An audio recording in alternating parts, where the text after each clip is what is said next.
Olá, turma, tudo bem com vocês? Professora Sâmia falando. Nós vamos hoje conversar sobre assistência de enfermagem à criança, especificamente ao recém-nascido, tá? Então vamos lá, gente. Assistência ao recém-nascido, RN. Então, preparo para atender o RN na sala de parto. Então, o que nós devemos atentar aqui nesse momento da sala de parto, né? Realização da anamnese materna. O que é a anamnese? É aquela entrevista que a gente faz, levantamento de dados com aquela mãe, pegar também o cartão de pré-natal, coletar algumas informações sobre algumas doenças infecciosas, algumas intercorrências durante o pré-natal, alteração de pressão, enfim. Então, essa entrevista com essa gestante é extremamente importante para a gente levar essa mulher para a sala de parto, ou para a sala, no caso, uma cesariana, já sabendo, né, da história, do histórico dela e possíveis intercorrências que poderiam acontecer ali durante o parto. A disponibilidade do material para atendimento, então a gente tem que ter cuidado na organização desse material para atendimento desse bebê, desse RN, assim que ele nasce, tá? Então, a gente tem que ter esse cuidado sempre de manter essa sala arrumada, com todos os materiais que serão necessários para prestar uma assistência de qualidade a esse bebê. E a presença de uma equipe treinada em reanimação neonatal, pessoal. Por quê? Porque qualquer intercorrência durante o parto pode acontecer e essa equipe precisa estar treinada caso esse RN precise de uma intervenção ou de uma reanimação. Logo após o nascimento, a equipe está preparada para atender. A avaliação da vitalidade ao nascer. Então, o que nós vamos avaliar quando esse bebê nasce?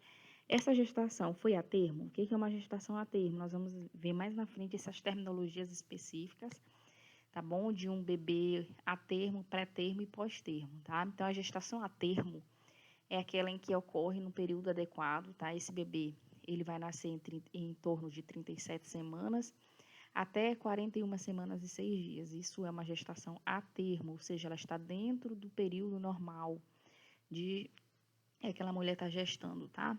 A ausência de mecônio. O que é mecônio, pessoal? É aquelas primeiras fezes que o bebê elimina, tá? Aquelas fezes esverdeadas. Quem já tem filho já deve ter percebido que logo as primeiras fezes do bebê, elas são diferentes, tem uma característica de coloração diferente, tá? Então, quando esse bebê nasce, ele já liberou mecônio na barriga dessa mãe, isso é um indício de que ele já passou da hora de nascer ou ele é um bebê pós-termo, tá? Então, é muito importante a gente avaliar isso. E outro critério que a gente deve observar é se esse bebê está respirando ou chorando assim que ele nasce, tá? O choro é importante, principalmente o choro forte. Isso é uma avaliação de vitalidade desse bebê. Então, qual é o objetivo da assistência imediata ao RN? Primeiro, promover e manter o equilíbrio orgânico dele e prevenir infecções. Então, pessoal, lembre que quando eu falo em equilíbrio orgânico, vocês lembram que esse bebê ele estava dentro da barriga da mãe, ele não respirava sozinho por conta, ele recebia todos os nutrientes dele através da placenta. E agora ele vai sair desse meio que ele estava protegido, aquecido e recebendo todos os nutrientes que ele precisava para ir para o meio extrauterino, onde ele precisa aprender a respirar sozinho, onde ele vai ter que se alimentar sozinho, né? Aprender a sugar esse leite materno, a usar todos os órgãozinhos dele. Então, a assistência do bebê imediata a esse RN, ela vai ajudar a promover esse equilíbrio orgânico, tá? Estabelecer a permeabilidade das vias aéreas superiores. Então, a gente precisa observar se esse bebê essas vias aéreas, esse nariz, está permeável, está entrando ar ali nas vias aéreas. Por quê? Porque ele estava imerso, né, num conteúdo que a gente chama de líquido amniótico. E ele não respirava por conta, né? Então, quando ele sai, né, no momento que ele sai ali nesse parto, ele vai aprender, ele vai ter que respirar sozinho. E por isso que o bebê chora também. Porque o ar que vai entrando, como se ele sente aquela dor, como se estivesse rasgando mesmo as vias aéreas, né? Ele está aprendendo a respirar e por isso ele chora. E o choro é um bom sinal, né, no nascimento. Manter a temperatura corporal, então a gente precisa secar e aquecer o bebê e garantir a temperatura ambiente da sala de parto de 23 a 26 graus, pessoal. Então, isso aqui é importante. A gente observa que às vezes a sala de parto é fria, então a gente tem que ter esse cuidado de manter essa sala um pouco mais aquecida, para que esse bebê ele não sinta tanto essa diferença de temperatura, tá? E secar e aquecer o bebê é uma assistência que deve ser feita imediatamente ao nascimento, porque o bebê ele não tem ainda o sistema termorregulador bem maduro, ele ainda não tem essa reação, essa proteção natural, e aí a temperatura dele pode cair muito rápida, tá? Ele pode ficar hipotérmico muito rápido. E incentivar, eu botei aqui separadinho embaixo na aula, incentivar o aleitamento materno na primeira hora de vida, que a gente chama de hora de ouro, tá? É interessante, é importante, assim, se esse bebê nasceu bem, se o índice de ápiga, que a gente vai ver mais na frente, tá bom, a gente consegue aquecer aquele bebê ali no próprio peito da mãe, no colo dela, para manter esse vínculo, né? Então, a gente percebe hoje que os partos estão mais humanizados, né, em alguns locais. O bebê já nasce, já vai para o colo da mãe, diferente de antes, né, que o bebê nascia e já se levava logo para a sala de preparo, de cuidado da URN, para fazer todo o procedimento para aquele bebê e depois trazer ele de volta para a mãe. Hoje em dia, a gente observa mais esse caminho da humanização no parto, onde os bebês, eles nascem e já vão para o colo da mãe. Isso é muito, muito importante, muito bom. Aumenta o vínculo mãe e filho, incentiva também a questão do aleitamento materno. É bom para a mãe e para o bebê, tá? Então, aqui é o índice de ápiga.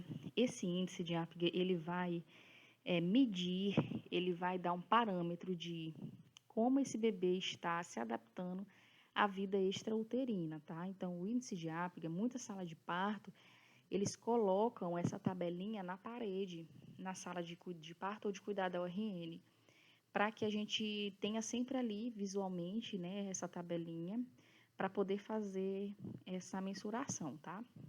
Então, o índice de ápiga, ele vai medir frequência cardíaca, esforço respiratório, tono muscular, irritabilidade reflexa e cor. E a numeração, ela vai variar aqui de 0 a 2, para cada um desses itens que eu falei aqui, ó. Frequência cardíaca, esforço respiratório, tono muscular, irritabilidade reflexa e cor. Então, frequência cardíaca, tá ausente, esse bebê vai levar a pontuação 0. Se está lenta, ou seja, está abaixo de 100 batimentos por minuto, ele vai levar a pontuação 1. E se tiver normal, acima de 100 batimentos por minuto, a pontuação vai ser 2. Esforço respiratório ausente, pontuação 0. Se tiver irregular, ou seja, lento, choro fraco, esse bebê chora pouco, ou fraco, ou tá lento, ou ele só dá miadinha, aquela coisa fraca, então ele vai receber a pontuação 1 para esforço respiratório. E se for regular, bem forte, bom e forte, ele chora e chora forte, então esse bebê vai receber a pontuação 2. Para o tônus muscular, flacidez total, esse bebê ele não tem movimento nenhum, você levanta o bracinho e ele cai, tá? Então ele está com flacidez total, ele vai receber a pontuação 0. Alguma flexão de membros nas extremidades, ele mexe, ele tem uma flexão de membros, mas é um pouco, né? Aquela coisa pouco, então pontuação 1. E ele se movimenta bem, está mexendo os braços, mexendo bem as pernas, então esse bebê vai levar a pontuação 2. Irritabilidade reflexa ausente, pontuação 0. Alguma reação, ele faz careta, ele, quando a gente coloca a sonda, né, ali na boquinha ou no narizinho, ele faz a careta, então pontuação 1. E se ele chora ou espirra, o espirro é um reflexo, como a gente já sabe, né? Ele vai receber a pontuação 2. Cor, se ele tiver cianótico, pálido ou com palidez cutânea, pontuação 0.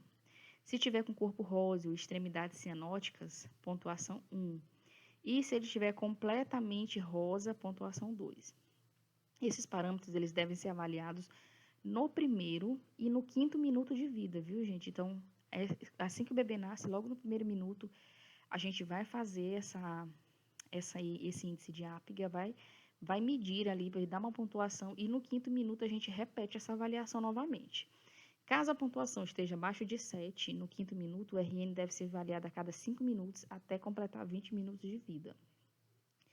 Lembrando que a pontuação máxima do índice de Apgar é 10, tá? E a pontuação mínima vai ser 0, certo? Então, quanto mais próximo de 10, melhor esse bebê está, mais adaptado à vida extrauterina ele está. Quanto mais próximo de 0, pior é a situação dele, tá? Então, assim, é um índice extremamente importante. A equipe de enfermagem, ela também faz a mensuração do Apgar e tem que saber como é que faz. Vocês vão observar isso também quando estiverem lá na prática. E a gente precisa estudar bem a tabela, esse índice, para a gente poder não conseguir avaliar de forma rápida e segura e precisa esse índice de Apgar. Então, vamos lá. Sofrimento grave. Bebê com índice de Apgar de 0 a 3 pontos. Sofrimento moderado, índice de 4 a 6 pontos. E ausência de dificuldade na adaptação da vida extrauterina, de 7 a 10 pontos, tá? Quanto mais próximo de 10, melhor. Então, coloquei aqui uma questão para vocês, ó. Um bebê que nasceu, olha como ele nasceu, rosado, frequência cardíaca, 120 batimentos por minuto, tá? Chorou forte, tá? Movimentos ativos, ou seja, estava movimentando ali membros. Espirrou quando foi estimulado com a sonda. E ele apresenta o índice de Apgar correspondente a. Então, o que vocês acham? Dá um pause aí na aula e pense um pouquinho qual seria, na opinião de vocês, o índice de Apgar para esse bebê, tá?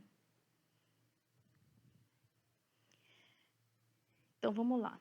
A cor, primeiro aqui, ele nasceu rosado, né? Então, para a cor rosado, nós temos a pontuação 2. A frequência, 120 batimentos por minuto, ou seja, está acima de 100, né? Então, quanto é a pontuação aqui? 2. Chorou forte. Choro forte, qual é a pontuação para o índice de Apgar? 2.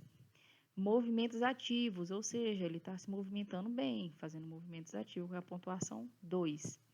E ele apresentou espirro quando foi estimulado com a sonda, né? Isso aqui é irritabilidade reflexa, então, pontuação 2. Então, vamos lá.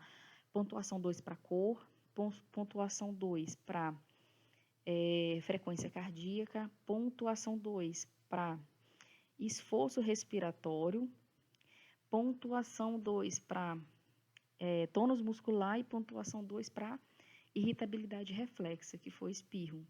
Então, 2 mais 2 mais 2 mais 2 mais 2, nós vamos ter quantos? 10, tá? Então, a resposta dessa questão é a letra C. Assistência imediata ao RN. Então, o que a gente faz logo que esse RN nasce? Pensamento do cordão umbilical. Lembrando que hoje a gente usa o método de pinçamento tardio, tá? Então, o que acontece? Esse pinçamento e esse corte do cordão umbilical só vai acontecer depois que ele parar de pulsar, tá? Depois que esse cordão parar de pulsar e que se faz o pinçamento, depois o corte. Antes não, o bebê nascia, né? O médico já pinçava e já cortava esse cordão umbilical. Hoje eles observaram que quanto mais tempo esse bebê fica ligado a esse cordão, melhor para ele, tá? Menos complicações ele vai ter ali pós-parto. Enfim, administrar a vitamina K. Então, a vitamina K é importante para prevenir hemorragias nesse RN, tá? Ela é administrada por via intramuscular em dose única e a dose é 1 miligrama, certo? A gente vai fazer essa administração em vasto lateral da coxa no bebê e na sala de preparo ali, logo depois que o bebê nasce. Outro cuidado que a gente faz também é o nitrato de prata a 1%, instilado, né, nos olhinhos desse bebê, para prevenir a oftalmia gonocócica, que é uma infecção causada ali na mucosa ocular do bebê, principalmente bebês que nascem em parto normal, e também para prevenir essa oftalmia por conta do próprio canal de parto ali, que pode ter bactérias, enfim, outros micro-organismos que podem causar. E vocês vão ver mais na frente, que já nem é tão recomendado o nitrato de prata, ele já fica em segunda opção, mas eu garanto para vocês que aqui nos hospitais aqui da região, ainda se utiliza muito o nitrato de prata, né? Ele é aquelas, acho que vocês já viram aquelas gotinhas que quando o bebê sai da sala de preparo, ele vem com o olho todo manchadinho, aquela mancha amarelinha, sabe? Aquele é um nitrato de prata. Outro cuidado é a identificação do RN, né? Ali a gente vai botar pulseirinha de identificação tanto no bebê como na mãe. Essa pulseirinha, ela vai identificar o nome da mãe, a data de nascimento, a hora e o número do prontuário. E determinar as medidas antropométricas. E que medidas são essas? A gente vai medir esse bebê ali, nós vamos pesá-lo para saber com quantos quilos ele nasceu, fazer a medida do perímetro cefálico, perímetro torácico, perímetro abdominal. Assistência imediata. Então, a gente falou sobre os cuidados do bebê, com o bebê imediatamente após o nascimento, ou seja, logo que esse bebê nasce, tem que ser feito. Já a assistência imediata é aquela que pode se esperar um pouco, tá? Ela tem que ser feita até 4 horas após o nascimento. Recomenda-se a utilização da eritromicina a 5%. E o nitrato de prata, 1%, ele vai ser utilizado apenas se não existir ou não tiver disponível a eritromicina ou tetraciclina. Lembra que eu falei para vocês no nitrato de prata que é para prevenir a fitomiia gonocócica, né? Ela a gente instila, né, as gotinhas uma gotinha em cada olho desse bebê, mas hoje o Ministério da Saúde recomenda a eritromicina 0,5%. Então, são cuidados prestados no alojamento conjunto. O alojamento conjunto, pessoal, é onde a mamãe fica com o bebê ali na enfermaria, tá? A gente chama essas enfermarias de alojamento conjunto. Não tem berçário, sabe? Quando a gente assiste em filme, os bebês ficam todos ali no berçário e as enfermeiras cuidando deles, né? Então, a gente prioriza aqui no Brasil o alojamento conjunto, onde a mãe não é separada do bebê.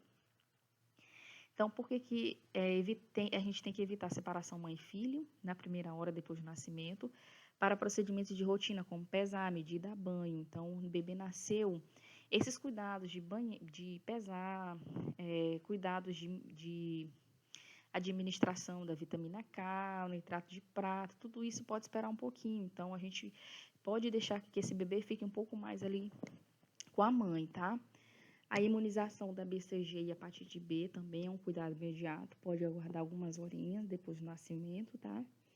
Higiene do coto umbilical tem que ser feito com álcool 70. O exame físico desse bebê também tem que ser realizado nessa assistência imediata e o estímulo ao aleitamento materno. Então, a gente sempre vai estimular, sempre vai ajudar, incentivar essa mãe a estar fazendo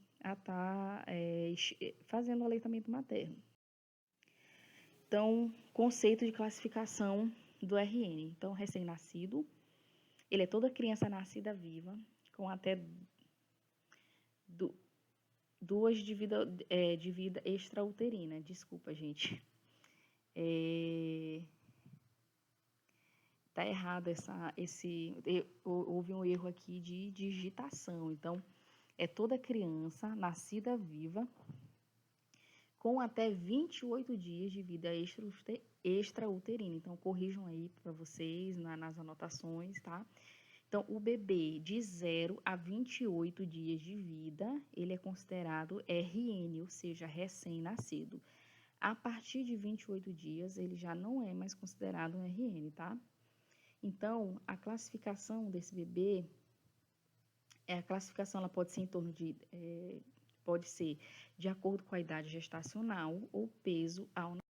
Vamos ver aqui. Então, de acordo com a idade gestacional, esse RN pode ser classificado em a termo. Então, o que é um RN a termo? Ele nasceu no tempo correto. E qual é o tempo normal, adequado de uma gestação? De 37 semanas a 41 semanas e 6 dias, ou seja, até antes dessa mãe completar 42 semanas. Pessoal, a gente profissional da saúde, a gente não tem o costume de classificar ou de estadiar essa gestação em meses, tá? A gente sempre vai usar as semanas. Então, um RN que nasceu nesse período De 37 semanas a 41 semanas de gestação e 6 dias, ele é um RN a termo. Nasceu no tempo correto.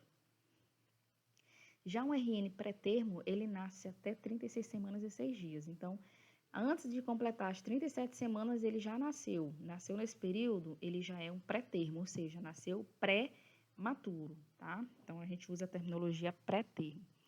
E o RN pós-termo é aquele bebê que nasce com 42 semanas ou mais, tá? Então, ele já tá passando aí do tempo de nascer, já é um bebê pós-termo.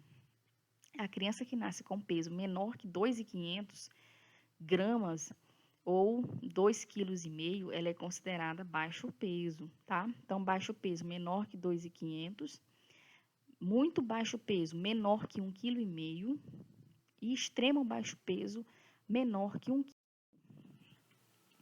E também são realizados alguns exames de triagem neonatal. Todos os bebês que nascem no Brasil têm direito de realizar alguns exames importantes para a sua saúde. São exames de triagem neonatal, então, a gente vê aqui o teste do pezinho, o teste do olhinho, da orelhinha, do coraçãozinho e o teste da linguinha. Vou falar de cada um desses testes, tá? E aqui nós temos a prevenção da morte súbita em recém-nascido. A Pastoral da Criança, ela lidera uma campanha no sentido de informar a população sobre a importância de colocar os bebês para dormirem de barriga para cima, que é a posição supina, tá? Por quê? Porque se uma criança está deitada com a barriga para cima, se essa criança, por exemplo, ela regurgita e se afoga, a tendência dela por instinto é tossir, e com isso ela chama a atenção dos pais, tá? No caso da morte súbita, essa reação não acontece, a morte se dá de forma silenciosa. Então, por isso que a Pastoral da Criança, ela coloca que os bebês, os RNs, eles têm que ser colocados para dormir de barriga para cima, tá? E como eles também não têm essa musculatura do pescoço bem forte, né? O que acontece? Se você botar esse bebê para dormir de bruço, ele pode morrer asfixiado, porque se ele coloca a cabecinha para baixo, ele não vai ter esse instinto de levantar a cabeça, essa força, o pescoço, né? Não vai ter essa força de levantar essa cabecinha e virar para que ele possa respirar. E aí ele pode morrer asfixiado, tá? E é muito comum essa questão da morte súbita em recém-nascido. Então, voltando aqui para a triagem neonatal, os testes que são feitos no bebê, no RN, né? Então, o primeiro teste é o do pezinho, o período ideal da coleta é de 3 a 5 dias após o nascimento, viu, gente? Isso não significa que não possa ser coletado depois dos 5 dias. Pode, só que o ideal é que seja de 3 a 5 dias, ou do terceiro ao quinto dia após o nascimento, por conta de algumas características das doenças que são pesquisadas nesse teste, tá bom? A punção é feita na face lateral do calcanhar do bebê para obtenção de amostras de sangue colhidas em papel filtro. Então, aqui na imagem do lado, vocês podem ver. Então, faz a punção no pezinho, na face lateral desse calcanhar. Esse lugar foi escolhido porque é uma região muito vascularizada, para poder ser retirada essa gotas de sangue, né? E é colocado nesse papel filme ali, as gotinhas, né? E mandada para o laboratório, identificada com as informações necessárias, e aí é enviada. Quais são as doenças que o teste do pezinho ela pesquisa? A fenilcetonúria, o hipotiroidismo, hiperplasia adrenal congênita, deficiência de biotinidase, fibrose císticas, doença falciforme e outras hemoglobinopatias. Então, todas essas doenças são pesquisadas, né? Isso são as doenças pesquisadas no teste do pezinho fornecido pelo Ministério da Saúde, tá, gente? Nós temos um teste do pezinho ampliado, que é um teste que oferece uma pesquisa para um número maior de doenças ainda, tá bom? O teste do olhinho é o exame do reflexo vermelho. Ele é capaz de identificar a presença de diversas enfermidades visuais, como a retinopatia da prematuridade, retinoblastoma, catarata congênita, glaucoma, infecções, traumas do parto e até cegueira. Então, observem na imagem que é jogada uma luz, né, ali, e esse bebê, quando o reflexo, né, do olho fica vermelho, tá normal. Se ficar sem reflexo, existe algum problema ali, tem que ser pesquisado. E nessa segunda imagem, a gente pode observar aqui que nós temos um olhinho sem reflexo, e nós temos o outro olho aqui com reflexo vermelho, que está normal, tá? Então, tem que ser pesquisado também esse caso, tá? É um teste bem simples de ser feito, todo bebê precisa passar. A triagem auditiva neonatal, que é o teste da orelhinha, ele tem por finalidade a identificação mais precoce possível da deficiência auditiva nos neonatos e lactentes. Então, deve ser realizado preferencialmente nos primeiros dias de vida, de 24 a 48 horas, ainda na maternidade, seria o ideal, e no máximo durante o primeiro mês de vida. Então, esse teste, ele é feito pelo fonoaudiólogo, tá? É um teste bastante simples. Com esse aparelho, o bebê é feito com o bebê dormindo, tá bom? E ele é importante porque ele vai conseguir identificar essa deficiência auditiva, caso esse bebê possua essa deficiência, bem no início, tá, gente? Então, o teste do coraçãozinho, que é o teste da oximetria de pulso. Então, deve-se realizar a aferição em todo recém-nascido aparentemente saudável que nasceu com a idade gestacional maior que 34 semanas, ou seja, não nasceu pré-termo, né? Então, pré-termo, antes da alta na unidade neonatal. Então, tem que ser feito ainda na maternidade. O local da aferição é no membro superior direito e em um dos membros inferiores, tá? Tem que ser feito nos dois membros. É necessário que o recém-nascido esteja com as extremidades aquecidas. Então, gente, aqui tem um aparelho, é colocado esse oxímetro na mãozinha, no membro inferior direito, né? A gente tem aqui a imagem nesse. E também é colocado no membro inferior, qualquer um deles, tá bom? Esse parâmetro aqui, o resultado normal desse exame é que essa oximetria tem que estar acima de 95, tanto na mãozinha como no pezinho. A triagem do freno lingual, que é o teste da linguinha, qual é o objetivo? Identificar a anquiloglossia, que é o frênulo lingual curto, tá? E deve ser realizado antes da alta hospitalar. Então, aqui, nós temos o frênulo adequado, que está aqui dessa forma, que é o que nós temos, né? O alterado, quando esse frênulo, ele está muito aqui na pontinha. Vejam que aqui, no normal, o frênulo, ele fica bem quase no meio da língua, né? E aqui ele está bem na ponta da língua. Essa língua, inclusive, quando o bebê chora, a gente observa que essa língua, ela tem quase um formato de coração, tá? E aqui também nós temos um alterado que está bem na pontinha, ó. O que acontece com um bebê que nasce com esse frênulo dessa forma, gente? Ele não vai conseguir se alimentar normalmente, mamar, porque a língua, ela que faz esse transporte de jogar. Ela tem essa atividade de jogar o leite para o fundo, né, para a garganta, para que seja deglutido, assim como quando a gente come. Quando a gente come, a gente mastiga o alimento e a língua, ela joga esse bolo, esse alimento que está mastigado, para trás, para ser engolido, certo? E aí esse bebê, ele não vai conseguir amamentar de forma adequada, e aí ele precisa ser corrigido, tá? É só uma incisãozinha que é feita aqui no frênulo para soltar essa língua, certo?